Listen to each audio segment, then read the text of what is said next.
Welcome everybody to the Course of the Discourse podcast. This is a podcast with me, the host Omar El Fares, and today I will have my first guest, Adar Weinreb. He is an Israeli peace activist and a friend of mine who have long stood up for Palestinian human rights and for peace and reconciliation between the areas, Jordan River and the sea, which corresponds today is Israel and Palestine. I'm very pleased to have him here, as we're going to discuss some interesting topics related to a very heated discussion. So yeah, welcome Adar to my podcast. Thank you, it's great to be here. And it's an honor to get to do your first live stream with you. So thanks for the invite. I'm delighted to have you here. So could you tell us more about yourself? Could you tell us more about your background and what got you into peace activism and what you do? Yeah, sure. Happy to. And just so you know, because of how my camera's set up, I'm looking at you now. It looks like I'm looking off to the side, but this is me looking straight at you, just so you know, okay? I'm not looking off into the distance or focused on something else. But how did I get into activism? So we need to go back quite some time. I made Aliyah in 2008. Aliyah is the term we use for when Jews moved to Israel. And this is a right that all Jews in the world have. We can just move to Israel and get instant citizenship. I did this in 2008 at the age of 18 with the purpose of serving in the IDF. That was my primary reason for making Aliyah. I was never raised to hate Palestinians. I was simply taught that we need to defend ourselves against them, that this is our land and they'll never stop fighting until they conquer it, so we have no choice but to defend ourselves against them. Interestingly, it was my time in the IDF when I began to have a shift in my perspective, though not a drastic shift, but it began then. So I was guarding on base, and there was a poster on the wall showing different Hamas training techniques. And there was a Hamas soldier crawling through sand. And I'd been crawling through sand that very same day. So I looked at this Hamas soldier, I looked at this photo of him, I saw his face, and I saw myself in him, in my sworn enemy. And I started asking myself, wait, if I was born in Gaza, could that be me? Does his family view him as a hero and me as a terrorist? Is that possible? Now, these didn't change my views overnight. These deep-rooted, fear-based teachings can sometimes take a lifetime to change. But it did plant a seed in my mind of this concept that our views are really dependent on where we're born. And the difference between who we perceive as a good guy and a bad guy is simply dependent on the side of whatever imaginary line you're born on. In the years after the IDF, I started becoming a little bit more open-minded about life in general and becoming more sympathetic with the Palestinian cause. Then there was the 2014 Gaza war, and I saw two distinct narratives online: Israel under attack or Gaza under attack. Nobody was trying to talk about the humanity of both sides and just a different message of unity. So I started writing Facebook statuses, and that kind of just opened up all these doors to help different NGOs with their marketing. I got more and more active. I started meeting more and more Palestinians, very much with the idea that the path to peace is paved through the humanization of the other. And if every Israeli had a Palestinian friend, and if every Palestinian had an Israeli friend, the world would look very different. Now, my activism has not been consistent. I'm very busy with other life things like building companies, etc. But it's been something I've been doing on and off now for around a decade. After October 7th and Israel's destruction of Gaza began, I shifted a lot of my focus from just reconciliation and humanization to strong critique of Israel and Israeli policy. Because I just found what Israel did and is doing to be abhorrent, but also I want my efforts to be rooted in pragmatism. And when I think of the best way to get Israel to change their policy, their oppressive policies, I don't see us having the internal means to figure out how to do that. Our population is too extreme. But when I look at the trajectory of the West, they are becoming more critical of Israel and more sympathetic to the Palestinians. So my goal is to contribute to the West no longer blindly supporting Israel, for the West to no longer be a reckless enabler of Israel's human rights violations, and to essentially put their foot down and put necessary pressure on Israel and on whatever Palestinian party will be needed. But I do believe primary pressure will likely need to be on Israel to make real concessions for a just and lasting peace. So today my activism is split between the humanization, meeting with Palestinians, putting together events that connect between both sides, showing the humanity in both sides despite how extreme we are. And then the other part of my activism is really to just show Westerners, guys, this is not okay. You shouldn't support this. Don't vote for politicians that are going to support this. I mean, I think one very important thing that you mentioned is that when discussing Israel-Palestine, usually from Israeli side you directly adopt the Israeli narrative, and from Palestinian side you adopt the Palestinian narrative, and you lock yourself into one way of thinking.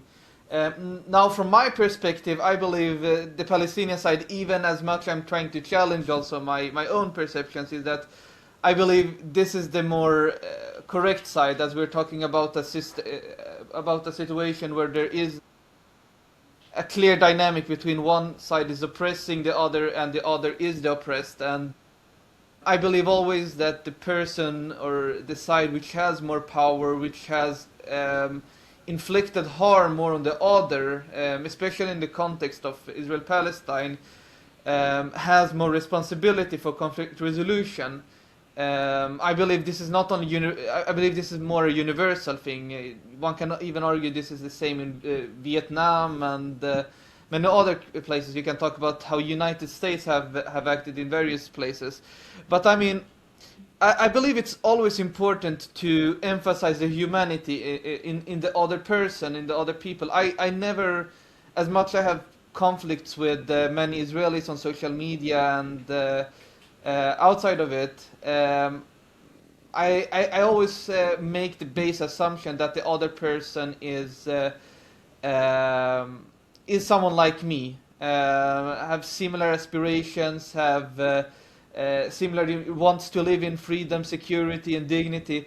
I believe this is something one need to always make the base assumption. But then there is also another layer on this, which narrative one side have bought, how this narrative is being used to exercise power against the other side. We'll probably get more into this later. But I believe it is important also to interact with the other side. Now, when you're interacting with the other side, you see more of that humanity. You can more reaffirm that baseline that we're both human beings. We both have aspirations for these mentioned things, that we want to live in security. We want. I believe most people generally want peace, but then when one is talking about what kind of peace you want, it always begins from a self-centristic point of view. From Israelis, when they are talking about peace, I often hear about they want Palestinians to give up more lands, they want Palestinians to give up their narrative, give up. I mean,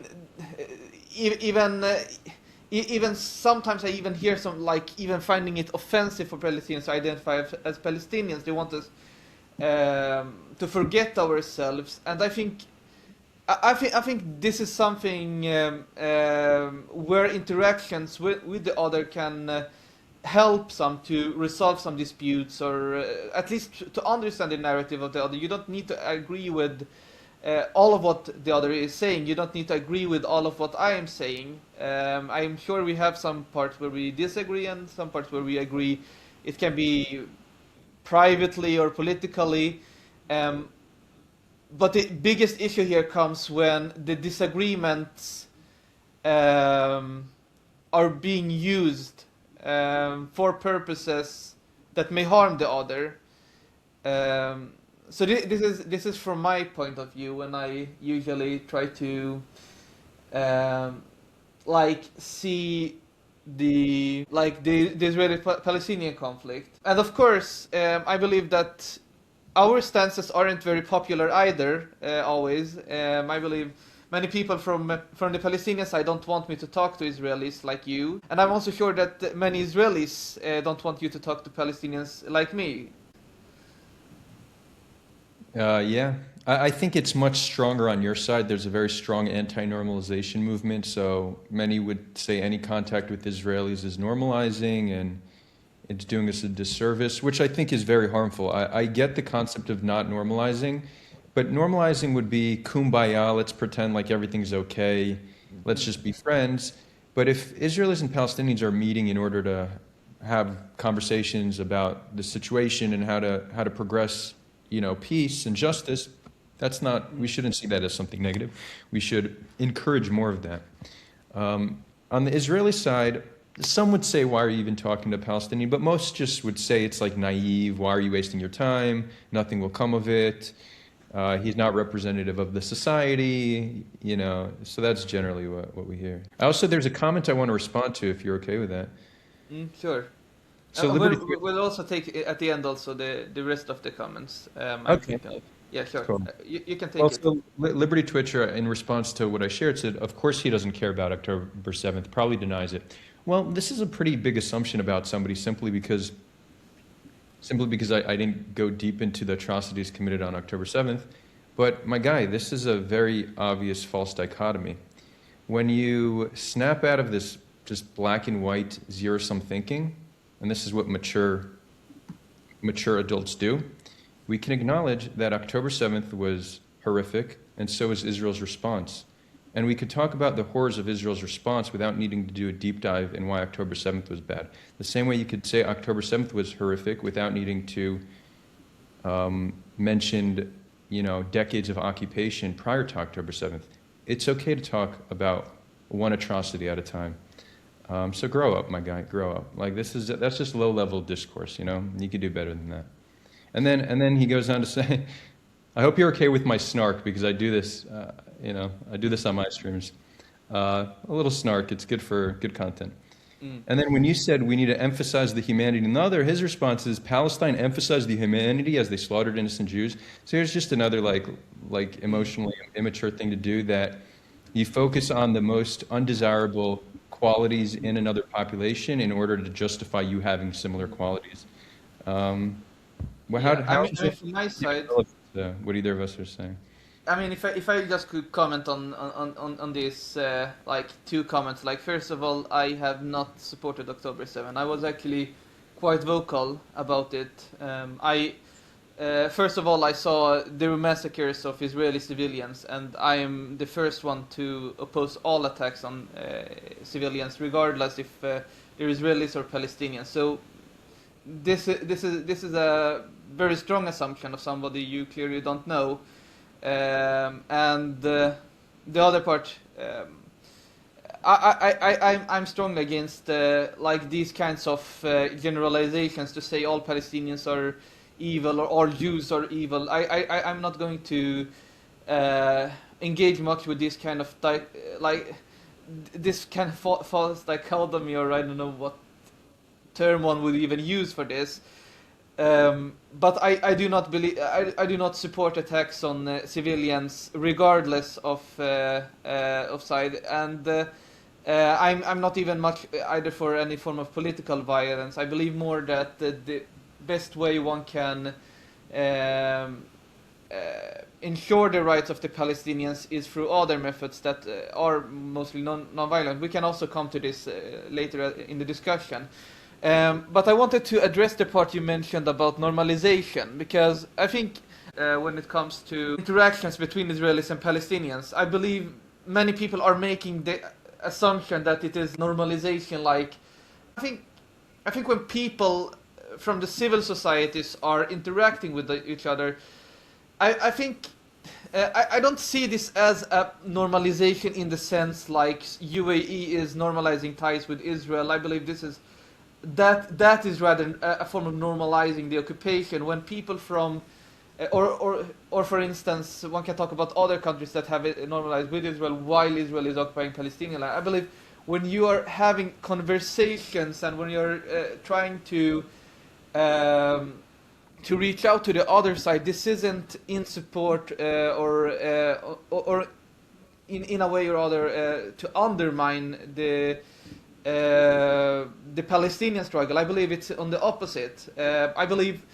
I think Saib Arkat said once, nobody wins more from peace than Palestinians, and nobody loses more from absent of peace than Palestinians. I have the same kind of thinking when it comes to interacting with the other side. I believe it is to our interest to reach out to the other side, even if we don't always agree, even if we debate on Twitter, for instance. I'm pretty much like more vocal on my stances, and I believe Twitter is not the most is the social media for the most nuanced debates, because the algorithms there are mostly made for, how can I say, like quick dopamine. People just like wanna people see something funny, they wanna like it. People see something that they like.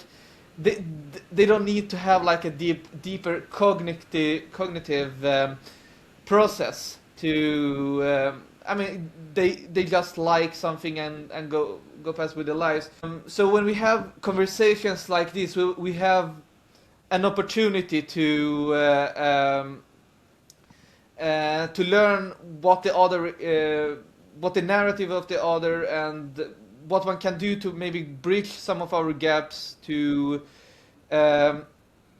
reach a form of peace and hopefully also in the longer term also some form of reconciliation. So I mean, I can understand why it is stronger from the Palestinian side, specifically why it is stigmatized to talk to Israelis, because most people from the Palestinian side have very negative experience with talking to Israelis, and also I mean, the general image of the Israeli society and the Israeli occupation, for many Palestinians I know living in the West Bank and Gaza, they have no good experience of like interacting with Israelis. But those who have actually had good experience with interacting with Israelis, I have friends who have been who have Jewish friends who have come to the West Bank and partaken in what is it called, protective presence, something like that. I think you've been taking part of that as well. Is that correct? Yeah, I have been. Around twice a month for the past few months, I've been doing some form of protective presence or another. You know, I did mention the two forms of activism I'm involved in, but this is actually a third form that its impact is the most immediate and noticeable, right? To do online commentary, you are contributing, but you don't really see the effort, the result of your efforts. You're part of a collective all working on changing public opinion. When it comes to protective presence, your impact is immediate. You see it right away. The fact that there's Jews there going to spend time with Palestinians significantly reduces the chance that they're attacked by settlers, and it also protects them from IDF abuse. So I think that is one of this isn't a form of activism that will change the big picture, but in terms of immediate impact, it's very clear. So yeah, I have been doing that occasionally. Yeah, I think this also touches like an important topic. I mean, when we're discussing like the term normalization, I think you've seen the film No Other Land. I would guess you've seen that, or maybe heard of it at least. I know it. I actually haven't seen it, believe it or not. You haven't? Okay. I do know of it, yeah.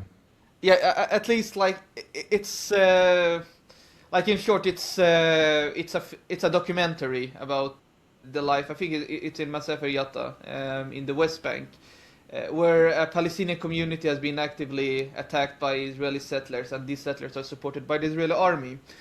And when it came out, it got, I think it was an Oscars award, and BDS, people from the BDS side wanted it to be boycotted because there was some form of Israeli involvement of this. I think this kind of like anti-normalization stances are more harmful than doing good for the Palestinian side, because when we're just like putting it all under one umbrella, everything that has to do with Israelis under one umbrella, ignoring that the documentary per se was actually highlighting the worst parts of the Israeli occupation in the West Bank.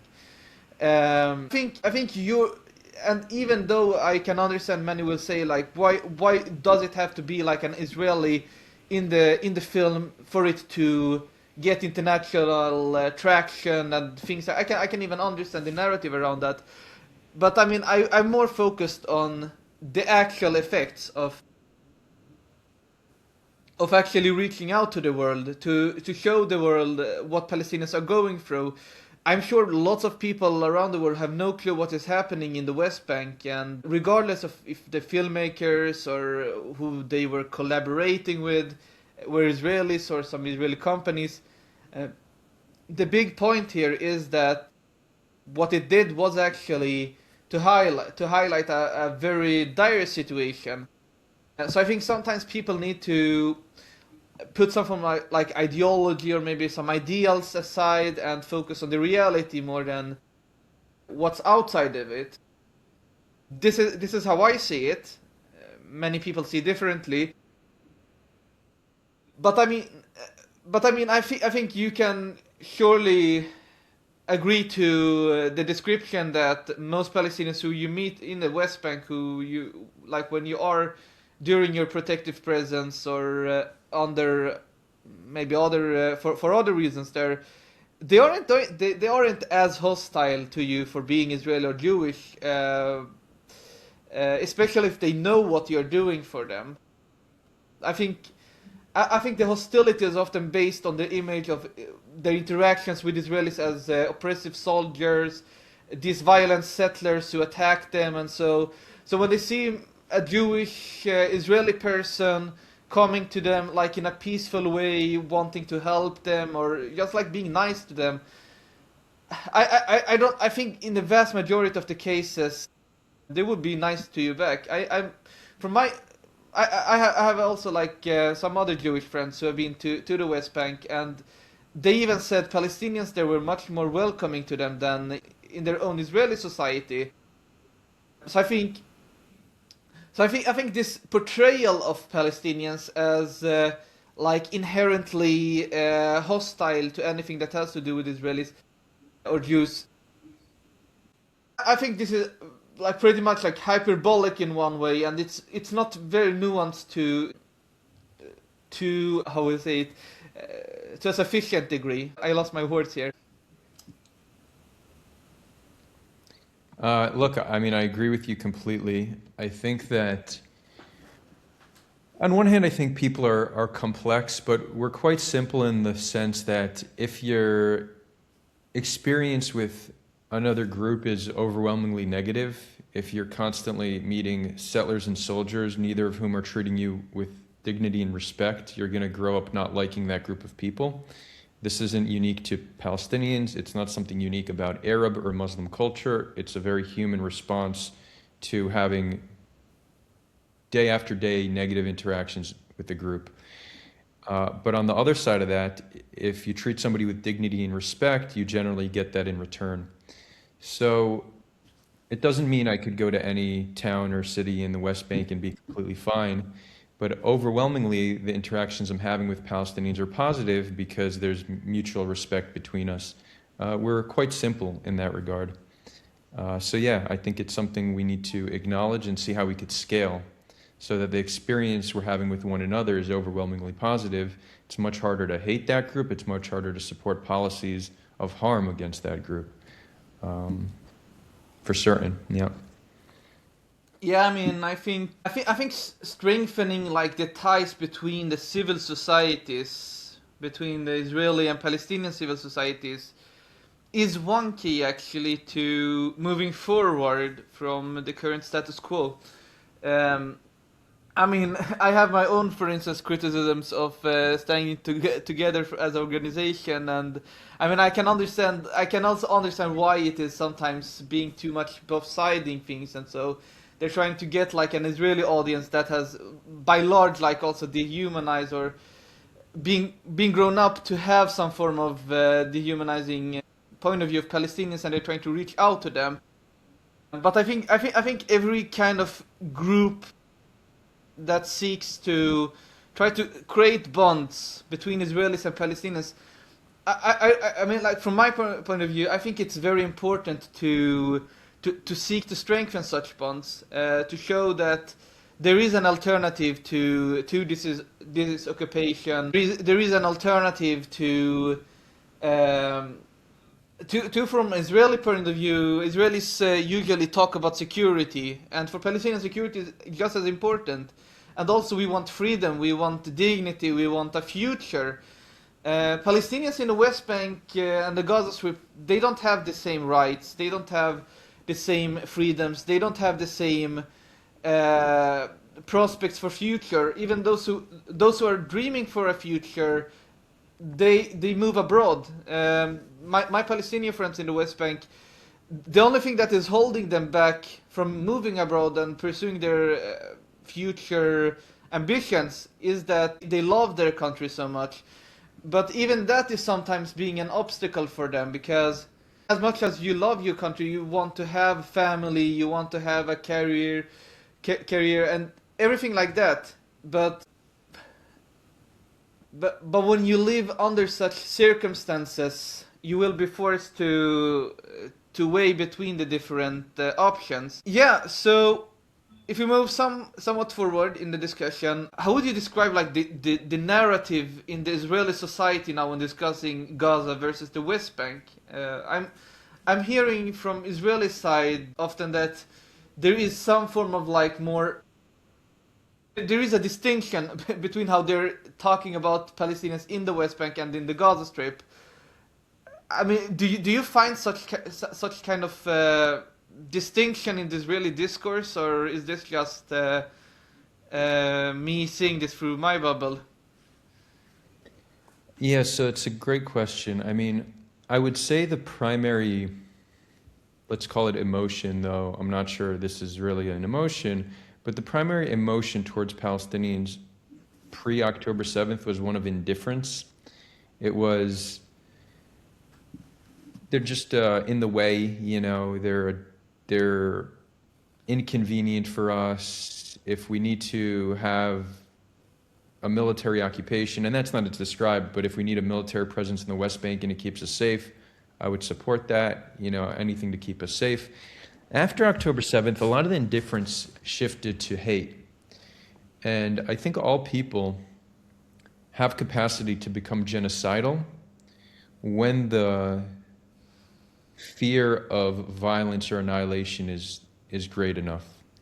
I think it's actually a survival instinct that in the past kept us alive and today causes more harm than it does good. But October 7th was that tipping point for Israeli society where the society became genocidal. That doesn't mean every single Israeli, but I would go on to say the majority would have had no issue no matter how many Palestinians were harmed. And at the very least, this is supported by polling data. We know the majority of Jewish Israelis do support ethnic cleansing now.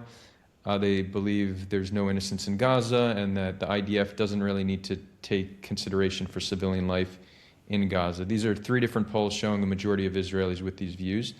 And by the way, if you were to poll Palestinians, they would poll similarly on how they feel about the other side. Palestinians were long pushed to the point of feeling that way about Israelis. And I think we need, on one hand, to acknowledge this reality and its implications. Its primary implication now is society that is that extreme, its military, unless extremely disciplined, is probably not fit to serve, not physically, but psychologically. So if you send in a military that some significant number of the population believe there's no innocence where they're currently fighting, you're going to see an abundance of war crimes and an excess of aggression, which we are seeing. We're seeing that play out. But I also want to say this with a humanizing tone as well, because if you don't know what it feels like to fear someone so much that you think it would be better for them to disappear, whether leave or killed, then you should be grateful you have not been pushed that far. But if you were in the shoes of Israelis, you likely would reach a similar conclusion as they do. And I think generally when we demonize full populations, it's how we justify harm towards populations. So on one hand, I want us to understand this is a human reaction to conflict. Despite one side being much more powerful, it's still a human reaction to conflict. Yet we can also talk honestly and be concerned about the real world implications of such views, and we are seeing that, and that is relevant for how Israel conducts itself in Gaza. I mean, like what you're saying is also often backed by there are peace and conflict studies data that reinforce that when a population is usually threatened or feeling they will take more aggressive, more assertive stances, and they will be more hostile. I mean, what I said quite closely after October 7, I said Israelis are going to be much worse towards Palestinians than they were before. People who said to me, you're doing Israeli propaganda, you're doing this and that. I said, this is what you can expect. And I'm not saying this is good or anything like that. But I believe that political violence in general, it does not help anybody when we're talking about the ordinary people. Because once you start the cycle, or once you perpetuate this cycle of violence, it will come back to you, it will come back to your people, and it is natural that there will be more people who will take more hardline stances, and this all will reinforce each other. So I mean, I remember I had some discussions with Israelis before October 7th. I said to them, the ending of the occupation of the Gaza Strip and the West Bank, this isn't only just like for the Palestinians, this is also for the Israelis. I'm not going to name any person here. I have now the person blocked on social media because the person was very cheering later for the deaths of Palestinians. But the person told me, I live in Tel Aviv, why should I care much about the West Bank? It isn't me who wins on anything if there is a Palestinian state. And the person made a similar argument about the Gaza Strip. I don't care. I live safely in Tel Aviv, and I mean, compared to Palestinians living in the West Bank under Israeli occupation and in the Gaza Strip, sure. I mean, you personally don't feel directly threatened, but this is certainly going to affect you economically because the state you're living in is spending a lot of money in the military. It is also spending the lives of the soldiers, and further, the society is also being radicalized by putting itself into endless and pointless wars, where there are actually alternatives to end the occupation and find resolutions. And I actually remember I have been to Palestine. For those who don't know, I've been to Tel Aviv, I've been to Jerusalem, I've been to West Bank, and many other parts. I remember actually, from my experience, when I was in Jerusalem, I saw Israeli soldiers like everywhere. But then when I went to Tel Aviv, like the amount of soldiers were much fewer. Like in the street, you didn't see people with like soldiers. Like you didn't see armed people everywhere in the same sense as in Jerusalem. But then when you went also to the West Bank, you saw like it was much more heavy. Like among the Israelis, you saw much more people were having weapons with them, carrying weapons.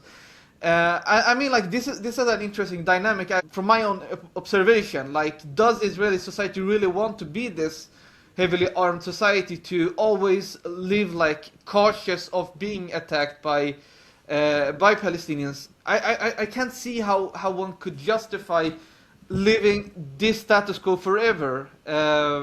Even though Tel Aviv, for instance, is safer than Jerusalem, Jerusalem is safer than other parts of the West Bank, it is still under attacks from now and then, and what is happening in the Gaza Strip is also inevitably going to impact what's happening in Tel Aviv. So I mean, even those living in this kind of what they call liberal bubble, I don't even agree with that term, but they call this a liberal bubble because like in relation to Israeli society is usually more freer than conservatives parts of Jerusalem, or one is going to talk even about the settlements near Hebron and so.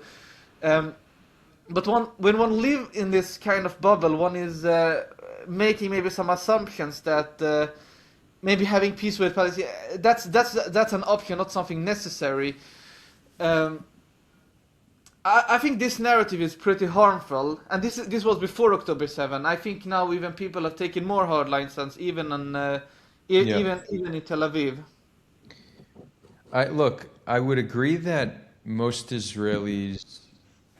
It's not that most Israelis want to need to continue to live by the sword. It's that they don't think there's any other way, right? So when you talk to Israelis about actually doing something to change the status quo, a status quo that does not require us to control another population, they'll always say the same thing. What other choice do we have? What can be done? They'll never accept us. So this is the best of all the bad options we have. My personal perspective is controlling another people indefinitely without giving them their rights is not an acceptable solution. It is better to increase the chance of risk for some short or medium term, only to overcome needing to control other people, and that we need to take sacrifice and do everything in our power so this isn't our reality, so this isn't the norm. But the majority of Israelis have just accepted this as, what can we do? It's unfortunate, but we have to. And it's another reason why I believe that international pressure may be the surest way to actually find a solution. Now, I do, and this is kind of a side note because you mentioned them earlier, standing together, they do get a lot of shit, normally from the maximalist hardliners, but they have done amazing work. They did, they're the biggest peace organization. They don't try to whitewash Israel's crimes, but they do normalize, right? They are, in the sense, like, this is a Palestinian-Israeli organization. I think one of the most important things the Palestinian cause can really adopt is a value of pragmatism over pride, and to root out the extremists in the movement, because they have a tendency to paint the entire movement as such. The more peaceful the movement is, the broader the coalition of activists will be. And I also think one of the surest ways to change the system in America is to convince American Jews to join your cause. If you get the American Jews, you very well may change the politics. It's hard for American Jews to join a movement that they believe hates them, right? Now, even when I mention this, people are like, how dare you even give any criticism? Your former IDF, who are you to speak, right? These are the same hardliners that don't accept whatever feedback I'm giving, but I genuinely believe that is not only the best way for the pro-Palestine cause to be a good cause, a moral cause, but also an effective one. I mean, personally, I'm judging you from what you are right now, not what you were previously. So if you were IDF soldier, I definitely don't think that was a good thing. Maybe for you, at least if you haven't done bad things to Palestinians, I'm not going to take something afterward a big issue with that, as you have already done your serving. But I know also many people who have served in the IDF and drastically changed their views of Israel and the Israeli occupation because of their serving in the IDF. I have a friend, you maybe know him, Ben Zion Sanders. He was in, he's breaking the silence. Yeah, he's cool. He's a great guy, and I have a lot of respect for him, despite what his previous role in the IDF. He was pretty active, from my understanding, but he changed, and we need to adopt a form of pragmatism when it comes to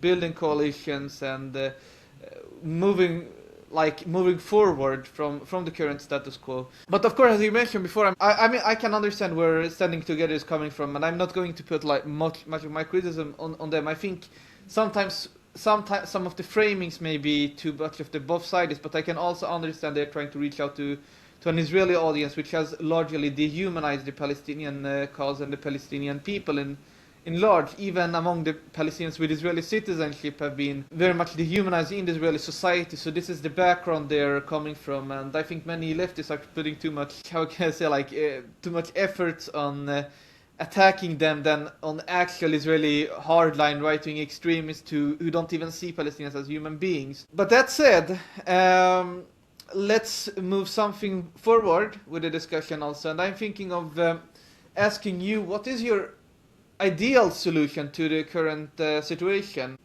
If you were an Israeli prime minister, just like say you had the power now to decide whatever you could do, what would be your first measure? What would be your first policy, or what will you do to move forward from where we are right now? Great question. So I think whoever the leader, what the leader needs to do is to come and inspire hope in the people that peace is possible, which means making a public declaration that we're returning to the negotiating table and that we, within the next 5 to 10 years, will reach a just and lasting solution. Pitch this to the population in a way that's compelling and inspiring so that they believe, again, that peace is possible.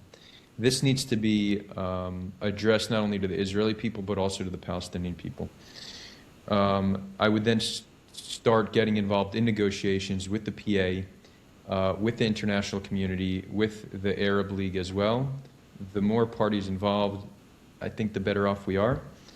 I would then begin with good faith measures that both sides can do to bring us closer. So one would be to start replacing the IDF in the West Bank with a security force that is, I would essentially launch a new institution. Let's call it the first Israeli-Palestinian institution that is a security force for the West Bank that both sides view as a protector, not one side viewing them as a protector and the other as an oppressor. And that force would also work to end settler violence entirely. We can also release nonviolent Palestinian prisoners as a good faith measure. We could request that the PA stops paying families of terrorists. That's a good faith measure on their side. We could request mutual recognition of each other's state, if that's the path we're going towards two states.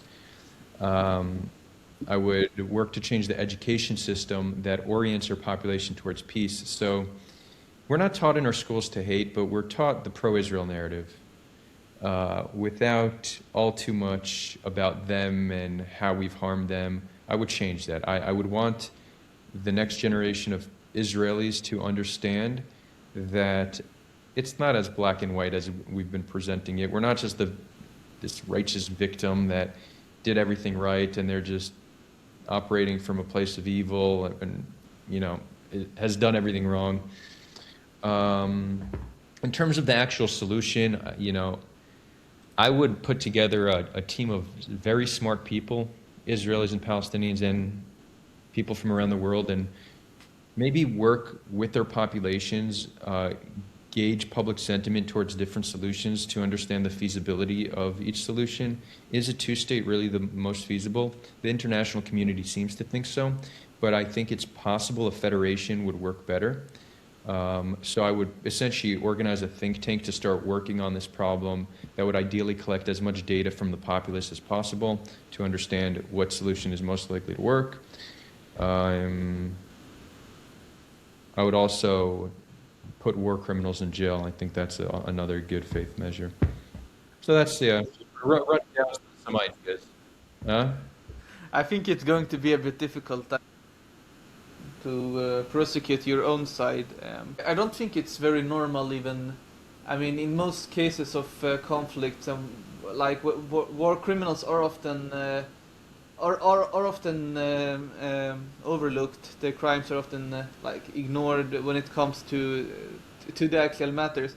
I think even most Nazi war criminals from the Holocaust were in some way or other forgiven by the Allies, and maybe the Soviets were the harshest ones on them, but and one can talk about the war crimes the Soviet Union also did, and what they did to innocent Germans after the occupation. I'm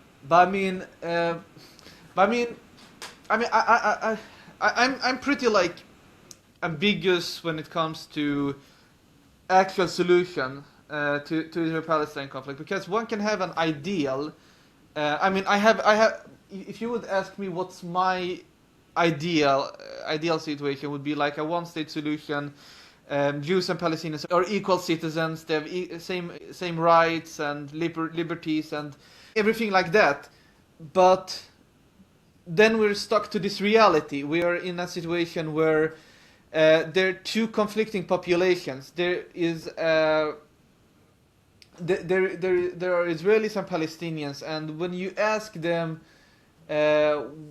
what their preferred solution, I mean, the first of all would be the one without the other, and I can understand the context to this, but I would even emphasize more from Palestinian point of view. I know many Palestinians in the Gaza Strip and also in the West Bank, and they have been during most of their lives traumatized by Israeli settler terrorism, by Israeli army attacks, and everything. They have only terrible experience of living under Israeli occupation and constant Israeli attacks, and and I can even see that Israelis will say, "Oh, Palestinians are all terrorists," this and that. I from my perception here, I can't conceive at least a one-state solution right now. Many people will say there is a one-state reality. This may be true. There is one regime that controls the land between Jordan River and Mediterranean Sea, but is one-state reality a one-state solution? If you ask the people on the ground, is that a solution for you? No, this is status quo. So when many people make this argument that one can move from one-state reality to one-state solution, I believe this is very simplistic and often too much based on maybe South Africa model. But I believe due to the massive demographic differences between apartheid South Africa and Israel, Israel has a much more sustainable controlling population of the other than compared to the whites in South Africa. I think they were like less than 15%. I think some around 10% in the late 80s, when around the time when the negotiations began. But in the case of Palestine, Israel is even having a growing population, and even in relation to Palestinians, it's going to remain some around 50-50. So I think, and then above that, Israel has superior military technology and, as it seems right now, unconditional American support. So that is, for the practical reasons, Israel can continue the occupation, and also it has very strong economic ties with Western countries. Until at least there is a point where international pressure will move against it, if it is going to happen anytime soon. Many times I actually hear Israelis talk about the more Palestinians are involving international community, the more we're going to be more hardline against the Palestinians. I don't really believe that narrative either. I think many are being desperate to make this argument, but I think if there would be sanctions or form of isolation against Israel, Israel would, in a matter of time at least, reconsider its policies. I believe it's still Israeli society is very connected to the Western world, especially United States. It will eventually fall under the pressure. But I mean, if we would talk about more concrete solutions, I think I've been considering some form of Swiss Confederation solution, like before October 7. But the issue here is that it would still be problematic from the point of view that you would still have some form of freedom of movement, still a form of I can't see how you're going to organize such a state, especially after October 7. I believe there would be some form of hard separation between Israelis and Palestinians. I think it's difficult to put two hostile populations who have recently had very bloody confrontations until now, right now, and it's still continuing, and for the foreseeable future in the same state, and expecting them to coexist. This is an ideal. I like the ideal, but if we're going to be pragmatic here, is this going to work? I can't see. I can see this. I like the idea of actually having some form of like canton-based state, like you have like some independence, like Ramallah region will have some form of like independence, and Nablus will have some form. I actually like this like in paper, but I don't think this is either conceivable from the current situation. I think a strong Palestinian state on the West Bank and Gaza Strip is a good start, and then one can talk about maybe future solutions, maybe merge the two states into form of federation in the longer term. Or, I mean, if you would ask me also, I would say I would love to have a future Palestinian state and maybe also an Israeli state in the European Union. I think this is something most people will also reject, because are you going to export Middle Eastern problems to Europe? I mean, it worked in the case of Ireland when Ireland joined the European Union. It resolved lots of disputes, but I think it's even different from Northern Ireland conflict. So I believe hard separation would be the best way if you want to base it from my point of view. But then people will say the settlements. This is arguably the most common, and this is the most common and the most. I would say also it is the strongest argument against the two-state solution. But from what I've seen from the various proposals, including the Geneva Initiative and some after that, and so. There have been many attempts to actually resolve these disputes with the settlements, but the issue here is, and I don't think you need to expel 700,000 Israeli settlers in the West Bank and East Jerusalem. You can do land swaps. I know land swaps aren't good looking either, but that's at least one step in the right direction, right? Then one can offer Palestinian citizenship, but many Israelis don't want Palestinian citizenship. I think we could do. First of all, I think land swaps for the largest blocks might be the best solution. So you have like Ma'ale Adumim, Gush Etzion, Ariel. These are of the 700,000 Palestinians, Jews that live in the West Bank. I don't know the exact number, but something like it's the overwhelming majority live in those three blocks. So one idea is land swaps. The other is that they can stay there. They would be residents of Palestine and citizens of Israel. They would need to respect Palestinian law. The Palestinian government would guarantee to protect them. That's another way to go about it. But you might be right that a federation, which is a form of one state, well, it's one country, 20 states, something along those lines. It might not work. The idea of putting the two populations with so much fear, hate, and mistrust very well may lead to disaster. Federation solves for a lot of the problems that a traditional one state doesn't solve for, but I do agree with you that it poses new challenges, right? Whether we look at two states or federation, you have a different set of challenges with each.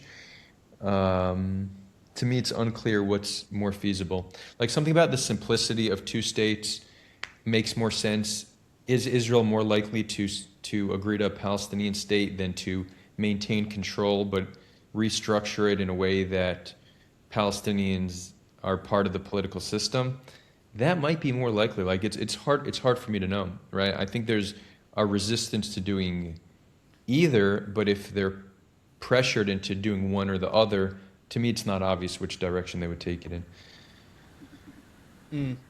I believe whatever solution you will pursue now for any foreseeable future, you will always have resistance. So, I mean, no matter if we're going one state, two state, three state, 1 million state, federation, confederation, any form of combination between all, or even if you go to the British man, whatever solution you will pursue, there will always be people who will oppose that.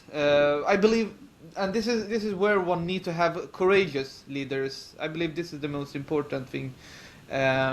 We need to have courageous, and I would also prefer to have some form of young leaders with new ideas, who have new visions that goes beyond the ones of the older generations. And I believe once you have the courage, the political courage, once you break the ice, like during the Oslo Accords, there were some optimism, both in the Palestinian and Israeli societies, to reach some form of resolution.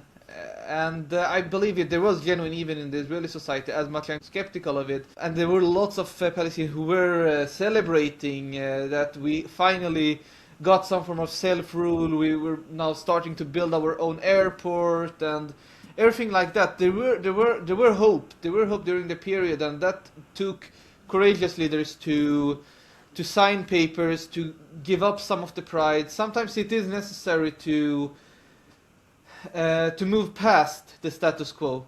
So my conviction, once there is some form of bravery, once there are someone who's willing to risk their own lives, even for the sake of the peace, I believe that will be the moment where we may see something, where we will see changes on the facts of the ground in the region of Palestine. Let's see here. Do you have any questions? Yeah, so Discord is asking if the choice is between IDF and PA, and that's a rock in a hard place, who would you vote for PA? Who would vote for PA in this case? I'm not sure I understand your question, Yuri. I mean, most Palestinians would prefer, as much as they hate the PA, I mean, they're not terrified of the PA the way they are the IDF. Most Palestinians would not want to be under increased IDF control if they don't have to. Well, I would say I would have an independent Palestinian state. I mean, the PA was just like intended to be a temporary authority, the Palestinian National Authority, to be there for 5 years or so until there will be an independent state of Palestine. But I mean, I agree. I would love to have some new faces in Palestinian politics and a better separation of powers between the various figures in the PA, also State of Palestine and the PLO and Fatah. And then also Hamas. I believe we need to have some form of democratic processes as soon as possible. Right now it is very difficult to also hold elections in the Palestinian territories, partially due to the technical issues now you have in the Gaza Strip. People are going through a very difficult situation. It's very you can't directly hold elections there. It's not going to work. It's not that simple. And then you have the West Bank. I think you can hold elections in the West Bank, but if you're going to hold elections in the West Bank, you're excluding the Gaza Strip. Maybe you're going to at least vote for the West Bank leadership. Sure. And then there is also a diaspora. There are like, I think, 7 million Palestinians in the diaspora, around that. Are they going to vote or not?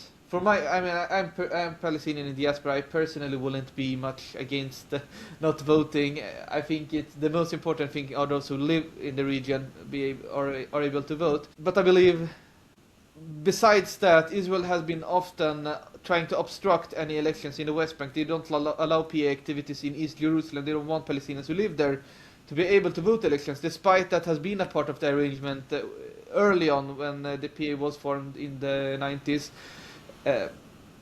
And Israel has also been obstructing Palestinian elections due to the fear of that Hamas may win the elections. I don't think Hamas is going to participate in the next election, but I think we often talk too little about how the PA has been often portrayed as only an undemocratic entity, but at the same time, people ignore that there has been internal and external pressures on it to be on democratic. Israel and the United States have been very much pressuring it to not hold elections, while at the same time portraying it as undemocratic. And Hamas has also, I mean, one can even get to Hamas. Hamas hasn't been either very democratic either in the Gaza Strip, and one can even get into that conversation as well.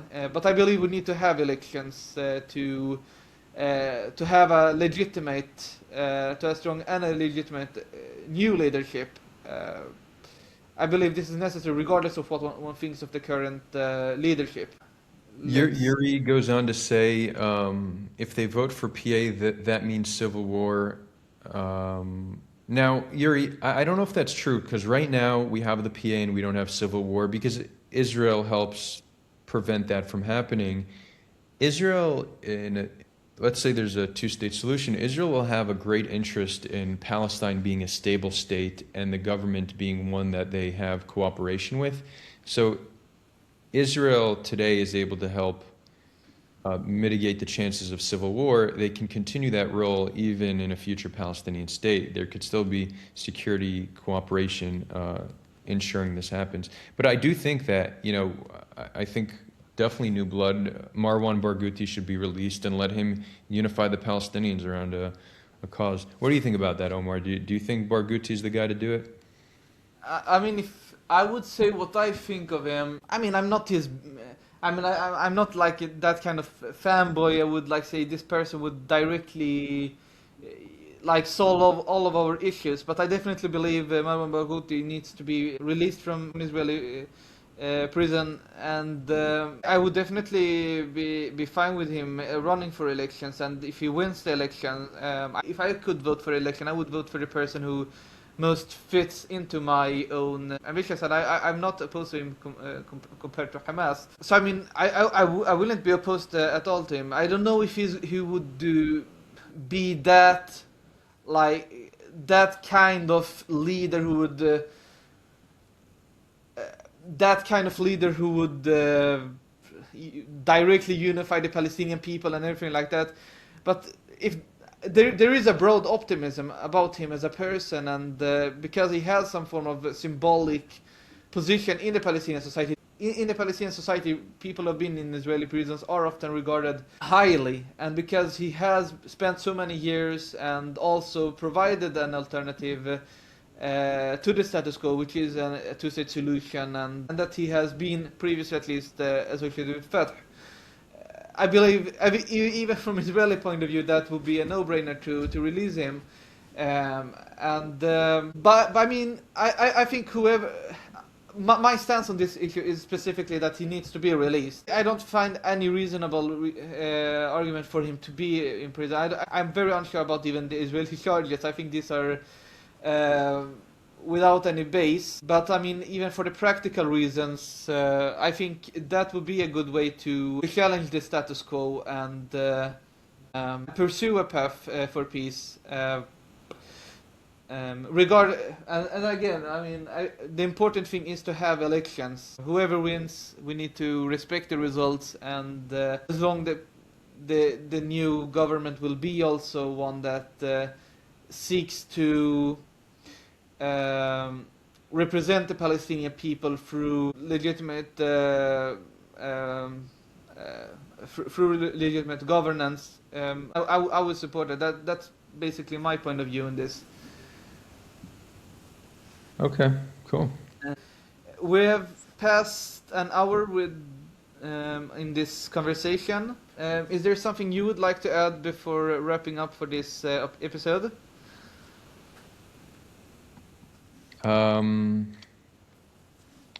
Let's see, anything else on my mind? No, I think we covered a lot of ground. We did actually. Thank you, Adar Weinreb, for joining me on this episode of the course of the Discourse podcast. And thank you all listeners for tuning in. And I wish you all happy holidays. Omar, thanks so much. This was great, and looking forward to continue chatting and just working on this important project together on creating a situation where from the river to the sea, all the people are free. So get to work on this. Totally. Okay.